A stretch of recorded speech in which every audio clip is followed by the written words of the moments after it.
Hello बच्चों, I am अर्चना चौधरी।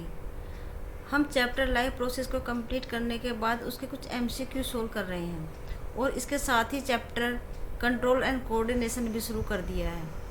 आज का first question, which is the first enzyme to mix with food in the digestive tract. Digestive tract में first enzyme कौन सा होता है जो फूड में मिक्स होता है? Option A pepsin, B cellulase, C amylase, D trypsin. Correct is amylase. ये होता है हमारा डाइजेस्टिव ट्रैक्ट, या इसको एलिमेंट्री कैनाल भी बोलते हैं। ये माउथ से लेके एनस तक फैली हुई स्ट्रक्चर होती है। सबसे पहले आता है माउथ, फिर इसोफेगस, फिर स्टमक, फिर स्मॉल इंटेस्टाइन और फिर लार्ज इंटेस्टाइन। इसके एक और अटैच होता है पैनक्रियाज, दूसरी तरफ अटैच होता है लीवर।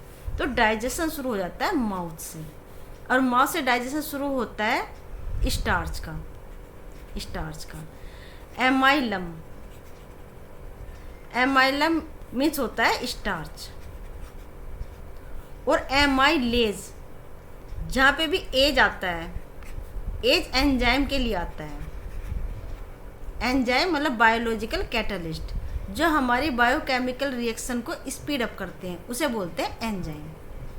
तो माउथ से डाइजेशन शुरू होता है स्टार्च का, उस पर रिएक्ट करता है amylase,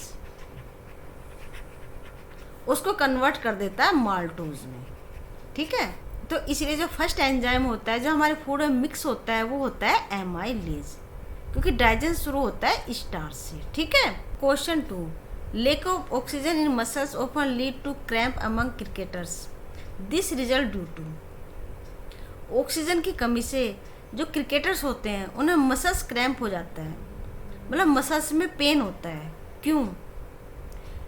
option A, conversion of pyruvate to ethanol, B conversion of pyruvate to glucose, C conversion of glucose to pyruvate, D conversion of pyruvate to lactic acid. कौन सा ऑप्शन सही होना चाहिए? D, conversion of pyruvate to lactic acid.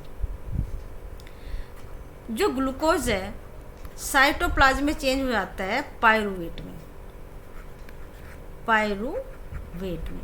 अगर oxygen available होती है तो mitochondria में होता है एरोबिक रेस्पिरेशन, मतलब माइटोकॉन्ड्रिया में ब्रेकडाउन टोटली हो जाता है ग्लूकोज का CO2 प्लस H2O में। लेकिन अगर ऑक्सीजन अवेलेबल नहीं होती है तो साइटोप्लाज्म में पायरुविक एसिड चेंज हो जाता है लैक्टिक एसिड में। ठीक है बच्चों, तो इसलिए हमारा ऑप्शन सही है D. Question 3, during deficiency oxygen in tissue of human being, pyruvic acid is converted into lactic acid in the cytoplasm में, क्लोरोप्लास्ट में, या माइटोकॉन्ड्रिया में, या गोल्जी बॉडी में। मतलब ऑक्सीजन की डिफिशियंसी में पायरुविक एसिड लैक्टिक एसिड में चेंज कहाँ होता है? ऑप्शन ए, साइटोप्लाज्म में। क्योंकि अगर ऑक्सीजन अवेलेबल है तो एरोबिक रेस्पिरेशन होता है माइटोकॉन्ड्रिया में। क्योंकि ऑक्सीजन की डिफिशियंसी है इसलिए पायरुविक एसिड चेंज हो जाता है लैक्टिक एसिड में, साइटोप्लाज्म में। Question 4, the opening and closing of stomatal pore depend upon. ये किडनी शेप्ड स्टोमेटा होते हैं ऐसे।